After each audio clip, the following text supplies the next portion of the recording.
Hello, you golf legends, and welcome back to another episode of the original Off Course. I'm your host, Dan Edwards, and joining me this week is Mr. Luke Williams. Now, I know he doesn't need an introduction, Mhm. but he is a senior director over there at Odyssey and the Callaway team. Luke, welcome back. Yeah, good to be with you. Thanks for having me. I can never decide if it's going to be a crazy day or an interesting day or a bit of both with you. I think that's part of the fun of having you on. But this is a really exciting time of year for you guys because there's a lot going on, and that includes a couple of releases lately that we get Yeah. to see. And I know you guys are like all in the future and moving forward on that. But what's the buzz like over there at HQ? Yeah, it is an exciting time. Whenever we're getting ready to launch products, it's fun. We spend a lot of time on designing and developing these products. And so when we finally get to, release them to the world, that's kind of the big payoff for all the work we've put in. So we now have kind of shifted our launch cadence with Odyssey so that we split our launches a little bit, but we'll have fall. We started last year with AI1 having a fall introduction, which was good for Odyssey because it gave us a little bit of a time in the sun on our own, away from all of the other Callaway launches that will come in Q1. And we felt that worked really well. So we're replicating that this year. We've got some models that we introduced at the beginning of the month, November 1, and then we'll talk a little bit more about something that we've got coming here in a couple weeks. But yeah, it's always a fun time when we get to launch the product and get the reaction from golfers out there to what we've got. Now, I've seen you at launch events. I know you have a good relationship with a lot of folks out there. They usually seem pretty happy to see you. One of the things I'm really curious about is from that tour side connection. You Yeah. have a wonderful set of tour staff. You have a Hmm. massive level of activity on the tours. So Yeah. I'm sure you're getting loads of feedback from them. What is that like year over year or even month over month? What's the feedback come back? Is it like, hey, I want to try this model, or hey, I Yeah. really like this but I'd love this neck? Like what's that like? Yeah, it's a little bit of everything. Tour is massively important to Odyssey. We're the number one putter on tour. We have been for, including the PGA Tour, for over 15 years now. And that's something we take a lot of pride in, because most of the players around the global tours that use Odyssey putters aren't paid to do so. So about 70% of the putters that we get in play are with players that we don't compensate to use our putters. So they're choosing to use Odyssey putters because of the look, the feel, the performance. Ultimately, we provide great service with our tour reps, on the various tours around the world. But it's really validation for the way that our products perform. So that's very important to us, and we try and stay very tightly connected to the tour team. So in the last year or so, we've even strengthened that condition, or that connection with Jacob Davidson, who leads the tour team and is also now leading product strategy for Callaway. So we have calls every other week with our tour reps from around the world. On those calls, we also have Eric Steuben, who runs Putter R&D. Jacob is on there. I'm on there. We have an industrial designer that's sort of dedicated to those calls as well. And we're getting feedback from the reps on what's hot, in our line or from competitors, what trends they're seeing, if there are holes in our lineup where it could be as simple as, oh, we could use this kind of neck on this head shape, or we could use this with a different sight line. Sometimes it's more than that. It's, hey, there's a shape that we don't really have an answer to. So we spend a lot of time in that dialogue. They'll often send in, pencil sketches of ideas that they have. None of our tour reps went to art school, so none of them are industrial designers. So the pencil sketches aren't always all that impressive, but they're the kernel of an idea that then our industrial designer will take and turn into, a full-blown design. So that's been a really important process over the last couple of years. We know how important it is, for for retail and for sales to have putters that have visibility on tour. The ones that golfers see on the weekend on TV tend to be the ones that they'll go into stores looking for.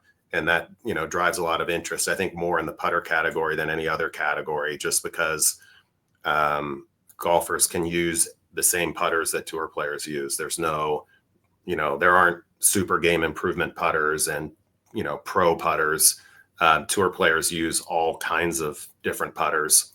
And, that it's really hard for an average player to use Xander Schauffele's irons or Sam Burns driver, but they can putt just fine with Sam Burns putter. So it translates really well, and that's an important link. So we work really closely with that team to try and get inspiration and come up with new designs.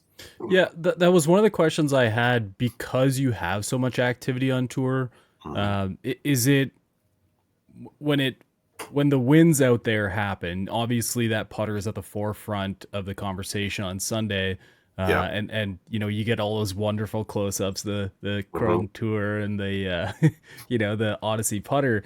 That's huge. But like, what happens Monday? Is that suddenly become, well, this putter won this weekend, so we're really going to lean into it this week? Yeah, there's the old adage, what wins on Sunday sells on Monday. And it's true. I mean, we get, if putters in particular, but it's true across drivers, it's true as well. But if we get a win on a Sunday, particularly if it's a major or a big event, our call volume goes way up on Monday. Orders for those particular models will go up. And the same thing happens at retail, right? People will come into the store looking for a jailbird that they saw someone win with the day before. So and again, because, average consumers can use exactly the same putter that a tour player uses, it translates really well. And if they see someone putting well or having success, particularly if that's kind of the story of their win, or, they're putting better than they have since they switched to something new, it just perks golfers' interest. So we see a definite strong correlation there. Yeah, I've seen the reaction to that. Gilbert specifically, last Mhm. year there was a re-release. Was that Yeah, last year? I feel like time's blending together. it was last year. Yeah. Okay. It was pretty obviously like, oh hey, there's a real nice opportunity and people need to stop calling us. So Yeah. let's get this released. How quickly are you guys able to move on something like that, especially when it's something that has existed in the past? Yeah. So that one was a bit of a scramble because we hadn't sold that model it had been over 10 years since that particular model had been in line. And we scrap tools at our suppliers after 10 years. So if we haven't made any of a particular model after 10 years, those tools get scrapped. Um, so it wasn't just as easy as, hey, let's go make more of these. The initial demand came from tour. So um, we were looking to get more for more tour players, and we just didn't have that many left, our kind of global tour inventory. So we decided we had to tool it up. We were going to make some more for tour. And then the demand just kept increasing. So we decided, well, let's do a limited drop for consumers as well. And then, through that whole process, the demand just kept increasing and increasing. We did that first drop and it sold out. We crashed our website because we had so much demand. And then, so then we did another drop.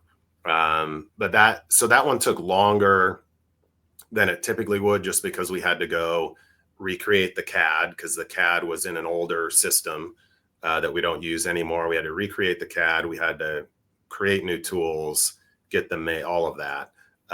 If it's a model where we have the CAD and we can just turn it on and go make some, depending on the time of year and what, our supplier capacity is, we can get parts in 90 days ish. So it depends a little bit on what we're reacting to.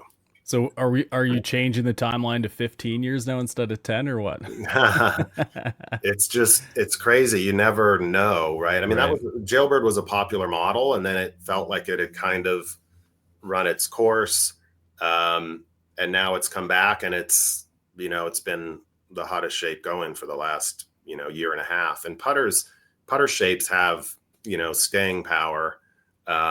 So yeah, it's you'll continue to see jailbirds in our line for the foreseeable future, given the success we've had recently. Well, one of the things I wanted to talk about, and again, I'm sure this is a little bit anecdotal for you because you're hearing the feedback rather than just dealing with it, in the face all the time. But um, being a part of an online community like THP, you Mhm, constantly get that feedback of mhm. tinkerers, right? Like Yep, guys who chase what everyone else is sort of yep. tinkering or sees out there. God I'd love bless to them. I love know. them all. Yeah, I mean it's good for the bottom line, obviously, Mhm. but I'd love to know what that's like on tour. Are they as crazy as we are out there, especially when it comes to something like a putter? Like, are they jumping at the tour van to say, "Hey, I saw that. I need Yeah, that in this, and this." yeah. I mean, I say this all the time, but tour players are just like average golfers, right? They're all golf nerds, um, and many of them are equipment nerds, um, and they will just like with the regular group that you play with. If someone gets a new driver, and all of a sudden they can hit it as far as you can when you're typically 15 yards longer than they are, or something like that, or all of a sudden they're hitting it by you, your immediate thought or reaction is, well, it's got to be a new driver. I know it's not. I know it's not Joe or Tom or Bill, because I'm more talented than they are. It must be this new driver. So that creates interest. The same thing happens on tour. If a tour player goes out and plays with someone and they have a new driver and they're hitting it all of a sudden further than they have before, they say, I gotta check that out.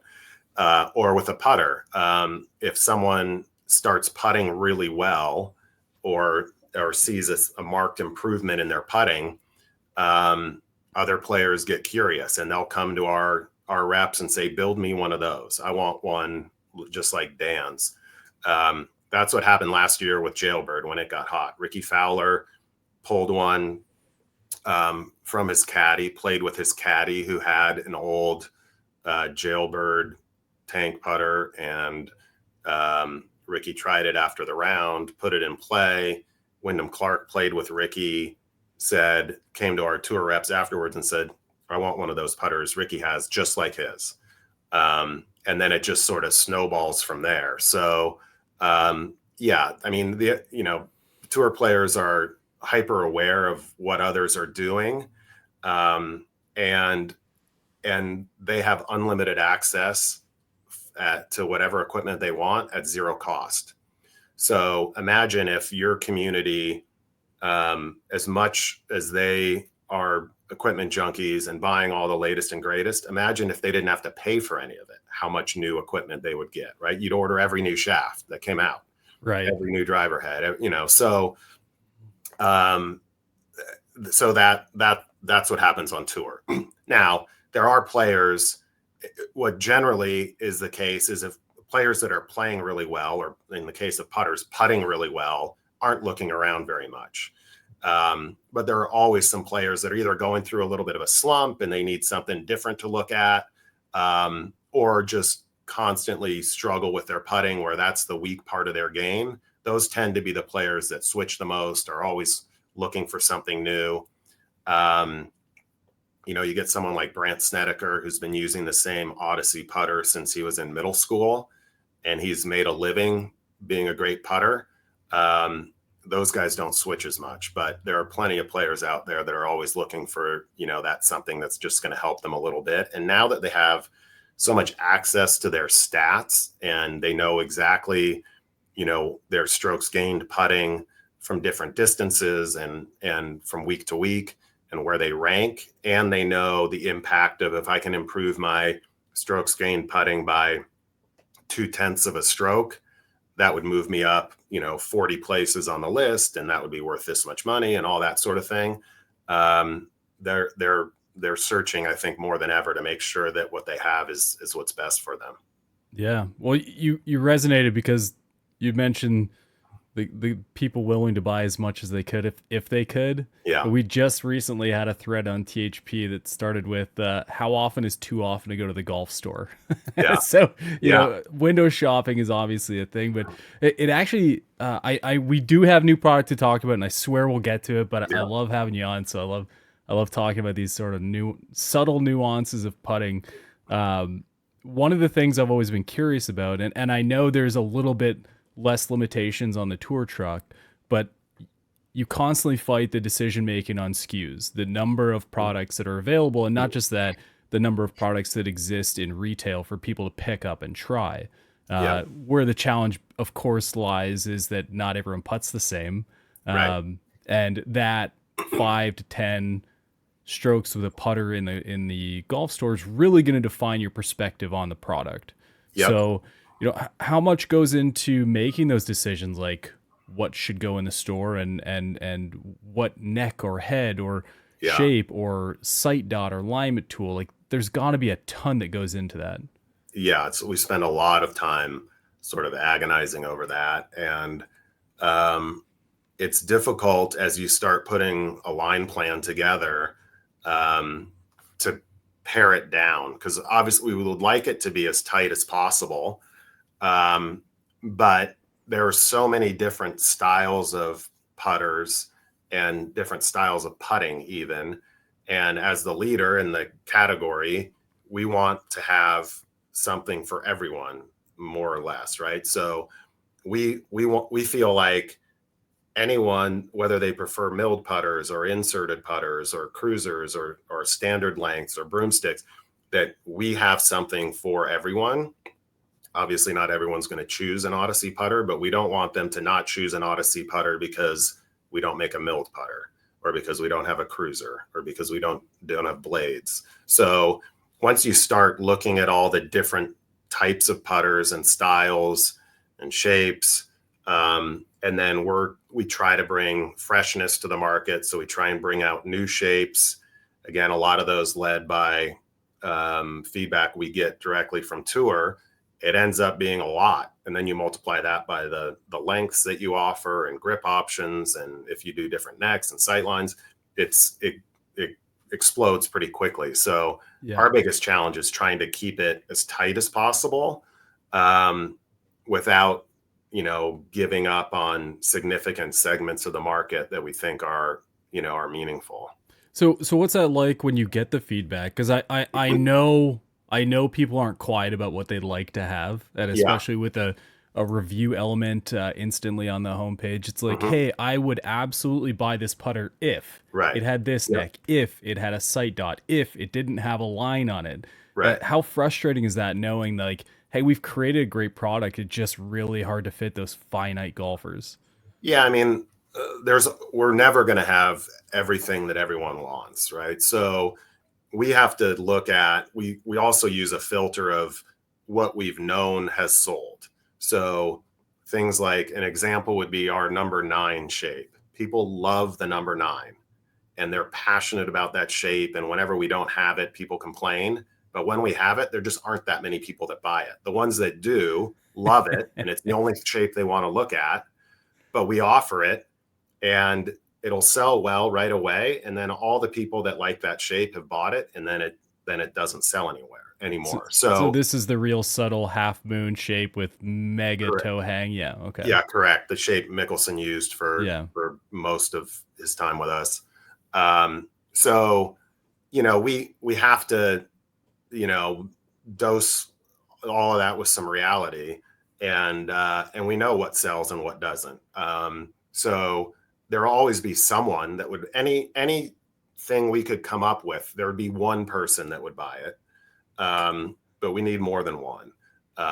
So that's the challenge. We're never going to satisfy everyone. We're always going to have someone asking for more, and we listen to all of that. And if we hear a lot of chatter about a particular shape or style that we don't have, that goes into the consideration set, and that becomes something that we'll consider in the next line. Or if we see a competitor having a lot of success with a particular style or shape that we don't have, then that would be something else we might react to. if something is trending on tour, crank hosels on mallets a couple years ago started getting really popular on tour. So we started to integrate those into our product line. So, um, we can't have, we offer more SKUs and more options than any other brand by a pretty significant margin. Um, but we'll never have everything. And if anything, we get more pushback from our internal team and from some of our customers about having too many models, not about, we never get pushback for not having enough. Sure. Well, I mean, let's talk fads. Mhm. There's a lot of stuff going on out there. Putting seems to be one of the easier ones because you can change the weight at the top of the putter, whether it's counterbalancing, incorporating some of these really light shafts to support counterbalancing. Yep. Um, I remember back in the day when you had the grips that were the size of pool noodles you'd put on there, and it Yeah. apparently would save the wrist breaking. I thought it was horrible, but the fads that really take off and really die quickly. Yep. There seems to be a new one out there about this sort of zero torque logic. Yep. And it sounds to me like you guys have reacted a little bit to it.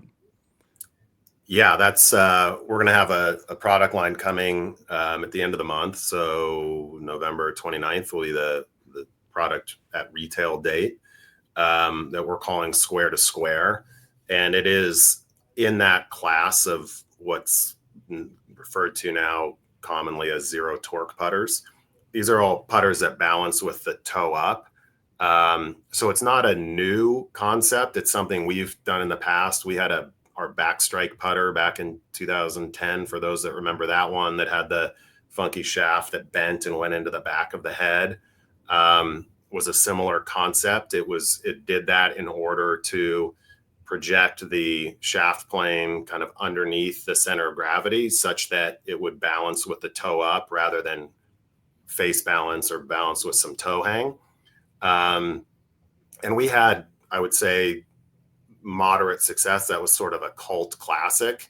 Tommy Gainey won with it on tour. We had, I would say it was a decent offering with some interest, and then that kind of faded away.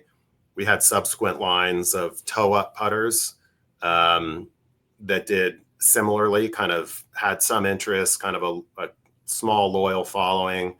They did better for us in Japan for some reason. So we had several lines of toe up putters in Japan. But then that seemed to be a trend that just sort of kind of faded away.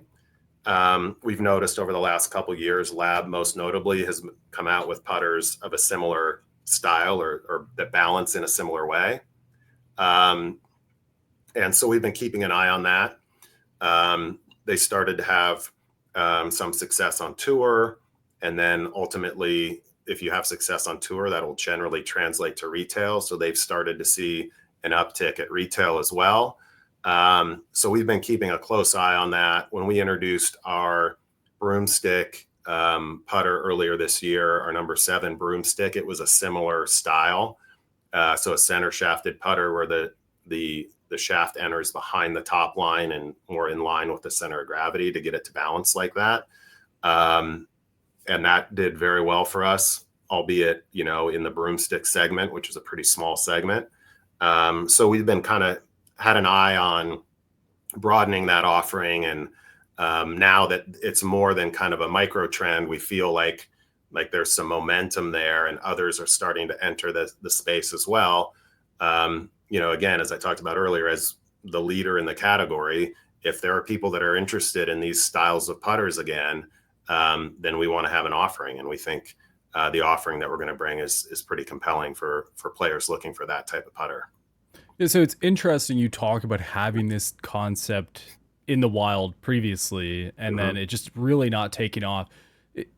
Do you think that a lot of that attributes itself to the lack of success on tour? Like you'd mentioned, it did win, but it wasn't like a massive conversation at the time. And in Yeah, fact, I think it was a little bit ahead of its time because mallets were still really agreed. trying to, get a real solid foothold on tour. Yep. Um, so I guess a two-part question to that. the second part being, does it feel like a bit of a loss to have not really stuck with it, just to see like, oh, if we just kept it in line for a little bit longer, maybe people would have really figured it out. Yeah, I mean, it's hard to know. I mean, I think like feel like we gave it a chance, and it kind of had, it had a little bit of success, but then kind of quickly faded away. So it felt like a trend that didn't have much staying power. And you see this happen in not just putters, but in all kind of golf categories, where sometimes something will pop up. You get the early adopters, the people that are excited to try anything new and different, and then once they try it, they either stick with it or they go back to what they've been using before, and then it kind of goes away. um, to your point, if let's see, back in the day, well, if Phil Mickelson had won the Masters using one, it would have been a different story, right? Then it would have taken off. um, we didn't have that kind of moment, and it didn't get the kind of penetration to really make it go. And the other thing is, for us in our line, um, it wasn't our only style of putter, right? I think one of the reasons Lab has been able to do as well as they have with this style of putter is it's all they offer. So they're telling everyone this is the best way to putt, this is the best style, everyone should be using this. um, we believe, and through our testing, we think it is a really good way to putt for many golfers. We don't think it's the silver bullet that will be better for everyone. But there's a big enough segment of golfers that can benefit from this style of putter. And there's enough sort of awareness now around it, that we think it's the right time to re-enter the category.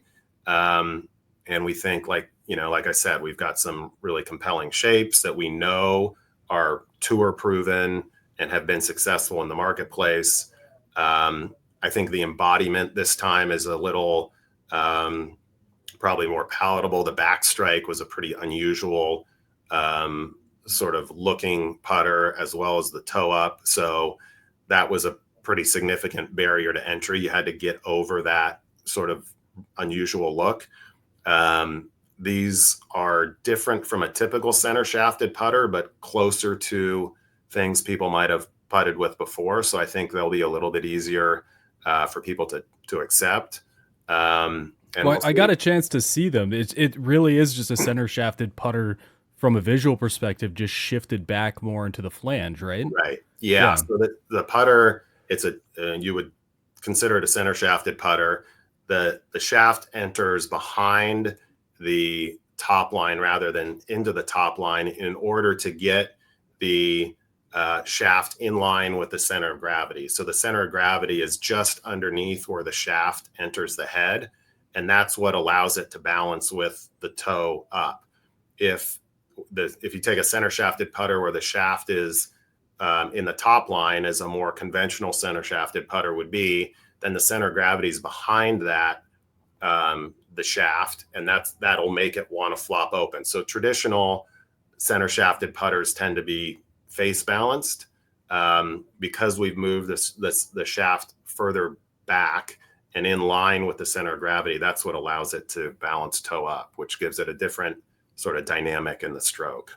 And again, for those who might not be familiar with toe up versus toe down, if you Mhm. simply hang your putter over the side of a table, you'll Yeah, notice that a traditional putter, let's say an answer style blade, yeah, would be hanging down the toe pointed toward the ground, and in this case, it's actually pointing toward the ceiling, which correct. is pretty wild. I mean, it's part of the fun of recognizing that there's really more to this than what looks pretty. Hmm. That Yeah. there's a lot to go on. There's a lot that does go on with it, but I'm also really curious about something I read, that there's an intentional forward press built into the putter. Hmm. So I've never been a big fan of the forward press, only because it adds a variable just before the stroke.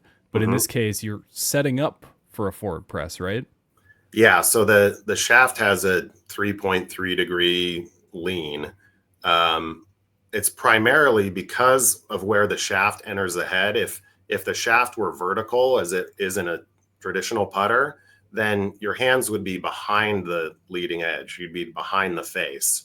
So if you think of like the way Zach Johnson sets up to his putter, where his hands are behind the putter, that would be kind of the natural position to set up in. Um, Zach Johnson's obviously a wonderful putter, but that's a pretty unconventional setup. Most people want their hands either parallel to or in line with the face or slightly ahead. So this forward shaft lean gets your hands into that position. If we didn't have that and you set up with your hands behind the ball, most people's inclination would be to forward press in order to get their hands into a more conventional position relative to the face. And if you did that, then you would be taking loft off the putter. So the putter, if it would have 3 degrees and you forward press 3 degrees, you've now got 0 degrees of loft. Also, when people forward press, they tend to open the face, not intentionally, but that's sort of a natural reaction as you forward press. So by presetting that, we're able to get people in a position where their hands are in a comfortable position, a proper position relative to the face, without having to forward press it, and with the loft that the putter is designed to have. Yeah, I read that and reacted really quickly to it, thinking, "Oh man, forward press," because I've always had such a negative perspective on people who set up, then move their hands Yeah. forward, not Mm-hmm. really thinking that this is actually saving people from doing that. So it's quite a positive Yeah. addition to the putter head.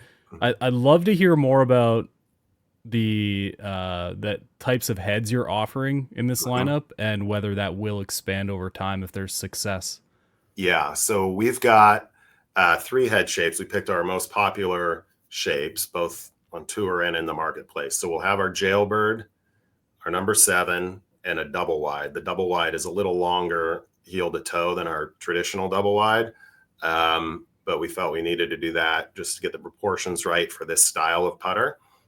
So those are shapes that we know are our most popular. If someone is looking to try this style of putter, we wanted to give them shapes that they were comfortable with and familiar with, so that they weren't having to adjust to a new shape along with a new style, and just lots of different things to consider that are new. Um, so we're starting with that. We'll look to expand, as we go forward, either with other shapes or other styles. All of the putters coming at the end of this month will be our standard lengths. So, going forward and assuming this trend and in this sort of subcategory of putters continues, I would expect, or you can expect, that we'll bring more. Yeah. I really liked how the double wide set it up. It in a traditional blade, I feel like it would get really crowded down there when you slide the shaft back. But by Yeah, doing the double wide, which it has mega benefits. I mean, hell, you even talked about not using a mallet to use this double wide for a yeah, while in your yeah, lineup. So clearly there are added benefits to it when someone like you says that. But the idea that it didn't crowd the back of the putter head, I thought really suited that profile. yeah. I think of the 3, the double wide is kind of the simplest. The feedback we'll hear is it's kind of just the simplest. For people that aren't looking for a lot of alignment aids or kind of clutter behind the putter. It's just a very simple presentation. It has, because we've lengthened it in the heel toe, it has extremely high MOI. So the MOI on that double wide is over 6,000. So it's a really forgiving putter, particularly for a blade style.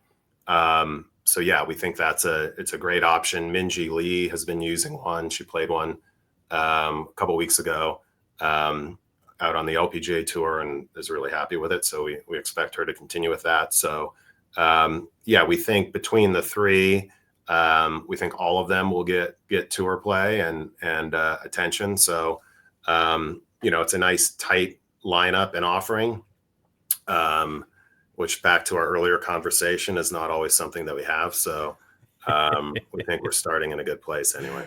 Yeah. Yeah. Tell me about milled putters, Mm, because I feel like Odyssey is pretty comfortably the king of insert putters. yep. Um, it doesn't take an expert to figure that one out, but I've always felt like you over there have experimented and leaned and tried, but never really had the same sort of punch with a milled finish putter. Do Yep. you, I'm not trying to criticize. I want to be No, clear. no, you're We're right. comparing absurdly successful Yeah. inserted putters. Yeah. Yeah. Yeah. What's the feedback rate there now internally? Are you guys happy where you are with the milled? Are you trying to expand? What's the goal? Well, no, we're not happy with where we are in the milled category. I think our share um, in that category isn't where we would want it to be. Um, and we know while our milled putters now have an insert, so it's a milled titanium insert in the AI1 milled line, but it has that sound and feel of a milled putter. The bodies are all milled as well, so it's got that look. Um, we have just introduced with this November launch some new models. So we've got a two ball, which we haven't had in a milled putter in years. And we have a jailbird now, which we've never had. So we think that's some low hanging fruit. Shapes are obviously a major driver of interest in any putter, and so having two of those super popular shapes we think will help. And we have a couple other models that again came out of this tour team. One is the Raw CV, which is sort of a mid-size rounded mallet, and then the one wide, which is a sort of larger formatted blade, more along the lines of like our double wide or others like that, which within the blade segment is definitely a growing trend. So I think we've got some better shapes now, but we'll continue to look to bring new things to the milled category. You'll see some more stuff coming from us in January in both the milled and the non-milled line, as we kind of split this launch and continue to bring some freshness to the category. So we're definitely not satisfied with where we are in the milled category, and we think based on the performance of our putters, we should be doing better. So it's a continued point of focus for us, and you'll see us continue to bring innovation in that category as well. Wow. Well, it seems like a good time to pay attention to what you guys are doing. If Mm, things are going to continue to improve or exceed expectations, that's pretty great. yeah. I do have a personal question for you on putting. Mm. Is there a current trend or a fad in putters that irritates you, or you wish would just go away? That irritates me.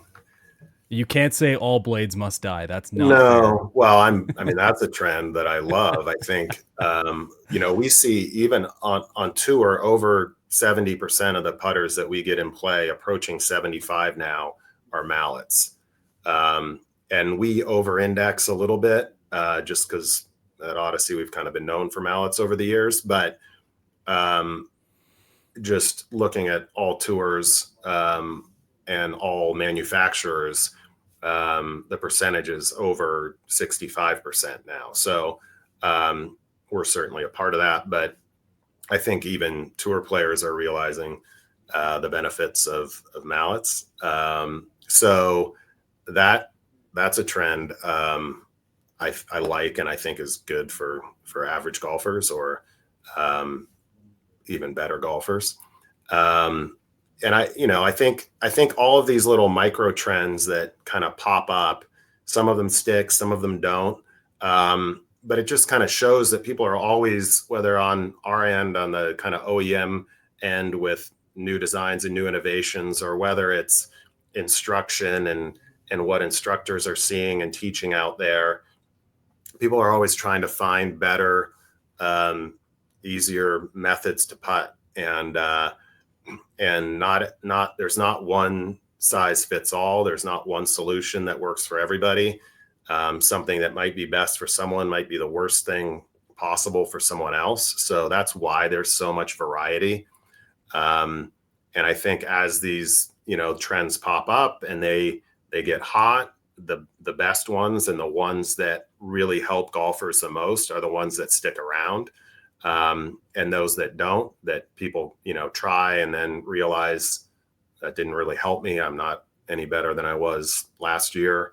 Those tend to fade away. So the ones, the ones that work have staying power, and they'll stick around and grow. So it's just a fun, it's a fun area because there's so much opportunity to try new and different things. People are more willing, I think, to try things with putters or different styles than they may be with irons or their driver. So yeah, it makes it a fun space to play around in. One of the things that has shifted a little bit over the years is the balance point of a putter. We've seen different shafts get incorporated, different weights of grips. Are Yeah. you satisfied with where Odyssey sits right now on that? Is it a really solid realm for you? Yeah, I mean, we believe strongly in having some kind of counterbalance and distributing the weight of the putter to kind of the perimeter being the head and the butt end. We've seen in all of our testing, it shows up very consistently that players deliver the club head more consistently with some of that counterbalancing. That's enabled by having a lighter weight shaft, unless you just make the whole system heavier, which can work for some in cases like our cruiser line. For some people, having just more mass overall can be really beneficial to kind of quieting their stroke. Players that maybe have a little bit of a tremor or the Y word can benefit just with more mass. But all golfers sort of across the board, at least in our testing, seem to benefit from having some amount of counterbalance and that kind of distribution of weight. So that's an area that we obviously have participated in, and we think is the way to go. So we'll continue to design our putters that way. Last time I had real tremors in my putting stroke, I just leaned into the blueberry infused lemonades. I didn't really think about That's changing the another weight. solution. Yeah, that's another solution as well. Oh man, it's always super fun to have you on. Great new products coming from Odyssey. I'm repping you guys a little bit today. It's hard to I see. love that. Yeah, Love there it. you go. Good to see. A little bit of good stuff there. Um, is there any feedback you want to give to THPers paying attention? Anything like one particular model you're super excited about right now? I mean, we've spent the majority of our time talking about this square to square. If you haven't tried that type of putter, I think it's something everyone should at least give a try, right? Whether you find a shop that has them, or or get out to a golf course where you can demo one. It's really interesting. I think everyone will recognize it's different. It looks different, obviously, but it feels different in your stroke. And for players that are trying to reduce the amount of face rotation in their stroke, it can be really effective, particularly for players that maybe have a right miss or tend to leave the face open. It can work really well. So for all you equipment junkies, and if you're listening to this, you're probably by definition an equipment junkie. It's something to try and see if it's for you. I think you'll see that it's something different, and for some, it makes a pretty significant difference in their performance. Awesome. If you guys out there are listening and you are curious about some of the new products from Odyssey, definitely go to the THP homepage. You can see some great information there. I think James and Ryan did an awesome job Yeah. sharing the info this time around. But go to your local shop, try them out, and then go heckle Luke and tell him which one's the best for you, and obviously which models you expect to be out next week too. Yeah. I'd love to hear it. Keep There the you feedback go. coming for sure. Hey, if you guys are playing golf this weekend, have fun, make it count. I just looked at next weekend's weather and it looks horrible, so this might be like the last stand here in Ohio. Get it in. We'll see. Either way, I'll see you guys next week.